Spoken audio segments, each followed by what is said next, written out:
Assalamualaikum warahmatullahi wabarakatuh. Selamat pagi siswa-siswi hebat. Alhamdulillah pagi ini kita dapat berjumpa lagi di pembelajaran bahasa Indonesia. Walaupun tidak bertatap muka secara langsung, tetapi kita masih bisa belajar daring ya anak-anak ibu ya. Seperti biasa, sebelum kita memulai pembelajaran pada pagi hari, kita wajib berdoa terlebih dahulu agar seluruh aktivitas kita dilancarkan oleh Tuhan Yang Maha Kuasa. Dan semoga kita juga berdoa virus corona ini cepat berlalu agar kita dapat menjalankan aktivitas seperti biasanya. Baik, doa akan Ibu pimpin. Berdoa dimulai. Berdoa selesai. Anak-anak, pada pertemuan ini merupakan pertemuan pertama kita di semester ganjil. Nah, kalian sudah tidak berada lagi di kelas 7, tetapi kalian sudah naik ke tingkat berikutnya, yaitu di kelas 8. Sekali lagi Ibu ucapkan selamat. Semoga anak-anak Ibu tetap fokus, tetap semangat, walaupun belum bisa bertatap muka secara langsung. Nah, pada semester ini kalian akan mempelajari 5 bab. Ya, 5 bab di mana pada pertemuan ini kita membahas bab pertama, KD pertama, yaitu KD 3.1, mengidentifikasi unsur-unsur teks berita membanggakan dan memotivasi yang didengar dan dibaca.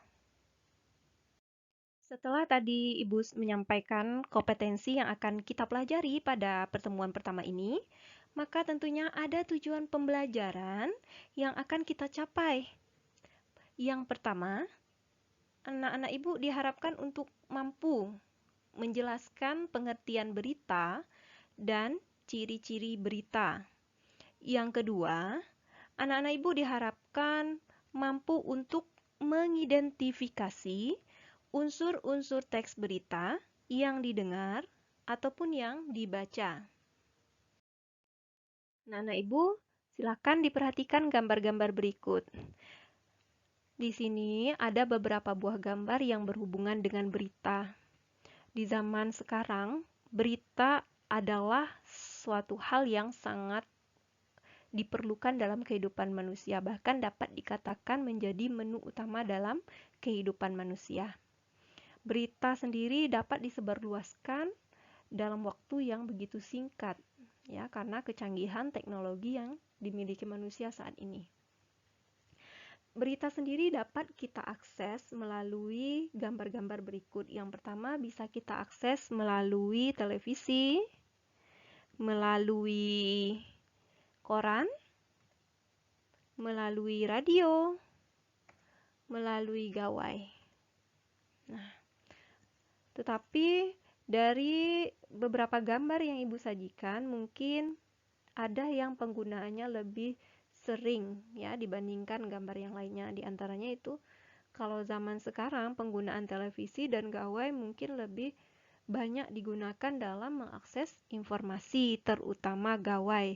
Karena gawai dapat kita bawa kemana saja sehingga memudahkan penggunanya untuk mengakses informasi dimanapun dia berada. Tetapi Ibu ingin mengingatkan kepada anak-anak Ibu, ketika menerima sebuah informasi atau berita, kamu harus mencek kebenarannya terlebih dahulu atau mengetahui kebenarannya. Baru ketika tahu itu adalah suatu berita atau informasi yang benar, barulah kita sebar luaskan.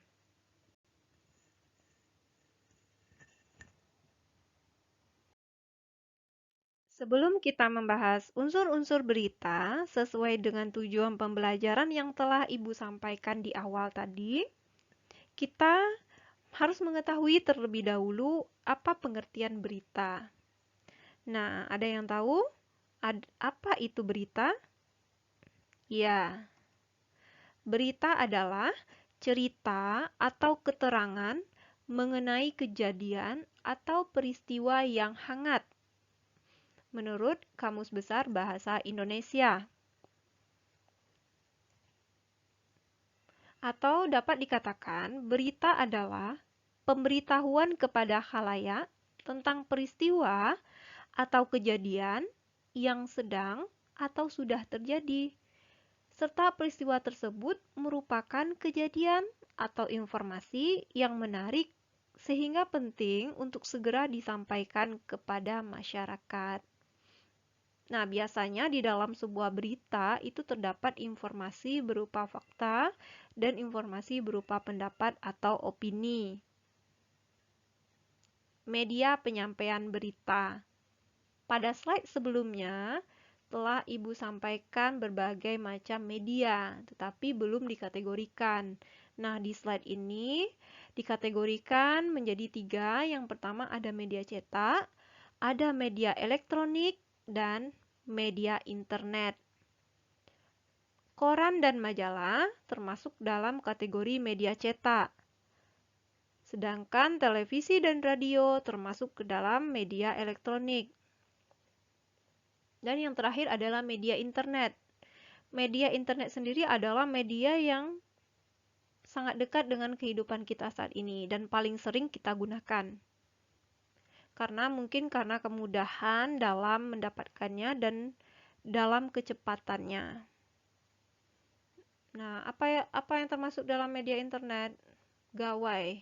Gawai termasuk ke dalam media internet. Nah, melalui gawai, kita dapat mendapatkan informasi secara cepat melalui berbagai macam aplikasi di dalamnya, melalui YouTube, WhatsApp, WA, Instagram, dan Facebook. Nah, selanjutnya adalah ciri-ciri berita. Yang pertama adalah faktual. Faktual artinya informasi yang disampaikan dalam berita adalah kenyataan dan dapat dibuktikan kebenarannya. Berita yang disampaikan kepada masyarakat tidak boleh bohong. Yang kedua, bersifat aktual. Aktual artinya informasi yang disampaikan adalah informasi yang sedang hangat diperbincangkan dalam masyarakat. Yang ketiga, sebuah berita haruslah jelas dan menarik. Jelas di sini maksudnya adalah informasi yang disampaikan tidak menimbulkan kerancuan bagi pembaca atau pendengarnya. Sedangkan menarik di sini memiliki arti sebuah berita biasanya menggunakan bahasa yang formal sehingga mudah dipahami maksud dan tujuannya. Selanjutnya adalah berpengaruh bagi masyarakat luas. Dan yang terakhir adalah bersifat objektif. Artinya, berita yang disampaikan adalah berita yang benar-benar terjadi. Hal ini berkaitan erat dengan ciri yang pertama yaitu faktual. Nah, Ibu selanjutnya adalah unsur-unsur berita.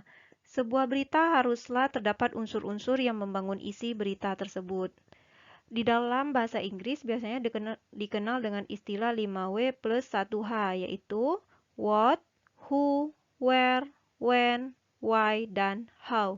Tetapi untuk lebih memudahkan kalian dalam mengingat unsur-unsur berita, maka dapat disingkat dengan kata adik Simba, yaitu A untuk kata apa, D untuk kata di mana, K untuk kata kapan, C untuk kata siapa, M untuk kata mengapa, dan B untuk kata bagaimana. Nah, gampang sekali bukan untuk mengingatnya? Nah, pada slide ini Ibu telah mengutip contoh berita yang diambil dari buku Siswa Bahasa Indonesia kelas 8 revisi 2017 kurikulum 2013 halaman 2. Nah, coba anak-anak Ibu perhatikan isi berita di dalamnya. 10 hari menjelang Lebaran, Sabtu, tanggal 15 bulan 11, Pelabuhan Penyeberangan Merak mulai dipadati truk. Truk-truk tersebut mengangkut barang non-9 bahan pokok atau non-sembako. Tingginya arus truk dalam 2 hari terakhir berkaitan dengan adanya larangan melintas bagi truk non-9 bahan pokok atau non-sembako pada tanggal 21 hingga 25 November. Larangan tersebut berlaku bagi truk bersumbu lebih dari 2, truk gandengan, truk tempelan, dan truk kontainer. Penumpukan truk bersumbu 2 tersebut di Pelabuhan Merak menyebabkan antrean truk sekitar 100 meter dari pintu masuk kapal. Antrean terjadi di dermaga 1 hingga dermaga 4, tetapi antrean tersebut masih dalam batas normal. Antrean belum membludak keluar area parkir pelabuhan. Akan akibat penumpukan truk itu, beberapa sopir truk mengaku harus menunggu sekitar 2 hingga 4 hari untuk bisa masuk kapal. Sumber Kompas dengan beberapa penyesuaian. Nah, selanjutnya anak-anak ibu kita diminta untuk menentukan unsur-unsur berita. Bagaimana caranya? Caranya adalah dengan menjawab pertanyaan yang berhubungan dengan adik Simba, yaitu pertama adalah apa. Kata apa bisa dijadikan sebuah pertanyaan, yaitu peristiwa apa yang terjadi. Jawabannya adalah padatnya Pelabuhan Merak. Nah, jadi ini menjawab unsur adik Simba apa. Yang kedua adalah siapa. Siapa yang mengalami peristiwa tersebut? Jawabannya adalah truk-truk pengangkut barang non-sembako. Di mana peristiwa tersebut terjadi? Di Pelabuhan Penyeberangan Merak. Yang keempat, kapan peristiwa tersebut terjadi? 10 hari menjelang Lebaran, Sabtu, tanggal 15 bulan 11. Mengapa peristiwa tersebut terjadi? Nah, mengapa berhubungan dengan alasan. Nah, ya, karena adanya larangan melintas bagi truk non-sembako pada tanggal 21 hingga 25 November. Dan yang terakhir adalah bagaimana. Bagaimana proses terjadinya peristiwa tersebut? Proses tersebut menyebabkan antrean truk di pintu kapal. Nah, silakan anak-anak ibu mengerjakan tugas yang ada pada slide berikut. Ini terbagi dalam 3 slide. Ini adalah halaman pertama, dan ini adalah halaman kedua dari teks beritanya, dan ini adalah perintah dari tugasnya. Jadi anak-anak ibu diminta untuk membuat unsur-unsur berita dari teks berita yang ada pada slide sebelumnya dengan menjawab pertanyaan-pertanyaan 1 sampai 6. Anak-anak ibu, sekian pembelajaran kita pada pertemuan pertama ini. Sampai bertemu pada pembelajaran berikutnya. Tetap semangat belajar dari rumahnya. Dan semoga anak-anak ibu tetap fokus ya. Sekian, Assalamualaikum warahmatullahi wabarakatuh.